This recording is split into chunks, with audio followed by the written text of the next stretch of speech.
Max Verstappen is ridiculous, and that Imola qualifying session absolutely proved it. So obviously we saw a pretty rough start to the weekend in Imola for the Red Bull. Sergio Perez and Max Verstappen were both struggling to find the grip.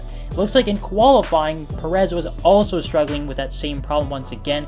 Didn't even make it into Q3, however his teammate set in a blistering lap to take another pole position. Now, color me surprised, I called this yesterday. Even despite their struggles, I was pretty confident that at least Verstappen himself was going to be able to turn things around and figure out that car. And it looks like they made some changes to the setup for the part permit conditions, and they have found a formula that just barely squeaked them a pole position, and they probably have an unlikely source to thank for that help as well. If you look at the start of Verstappen's flying lap, it looks like Nico Hülkenberg gave Verstappen a mighty toe into the first corner, and that probably ended up being the difference for pole position, because if you look at the times, both Piastri and Norris, the two McLarens, are within a tenth of a second of Verstappen.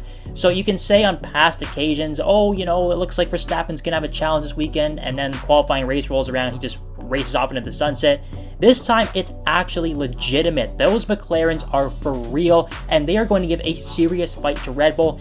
And honestly, I would not be surprised, and I will be bold enough to predict this right now, I think Piastri could win this Grand Prix tomorrow. McLaren are doing everything right at the moment. Red Bull is slightly vulnerable, the most vulnerable they've been in the last few years at least, and McLaren is right there, and they look ready to pounce on this opportunity. Now, on the other side of things, it looks like those upgrades for Ferrari, while they did help a little bit, it's not as drastic as everyone thought it was going to be. Even Carlos Sainz said in the post-qualifying interviews that the media really hyped it up a little bit too much. It's not as good as everyone thought it was going to be.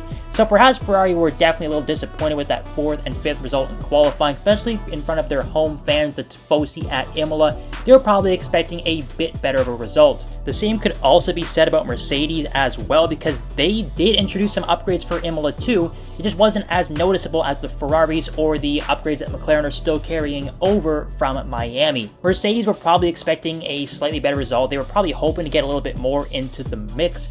Now, thankfully for them, there wasn't any shock Q1 or Q2 exits this time around. Both cars made it comfortably into Q3, but a 6 and 8 is still nowhere near where they want to be at the end of the day. That being said though, the one car that split them and deserves a special shout out is Yuki Tsunoda. Let's not forget V-Carb is from Firenze, Italy, so this is their home race as well, or one of two with Monza. So that's a massive result for Tsunoda. He's been looking good all weekend really, and I think he could really actually give Mercedes a pretty strong fight in the race. Now, while there were a few teams closer to the front that had a lot of positives to take away from that qualifying session, the one team that stood out for all the wrong reasons is Aston Martin. They've been struggling all weekend long. They just cannot seem to come to grips with the car, the setup, and the circuit itself.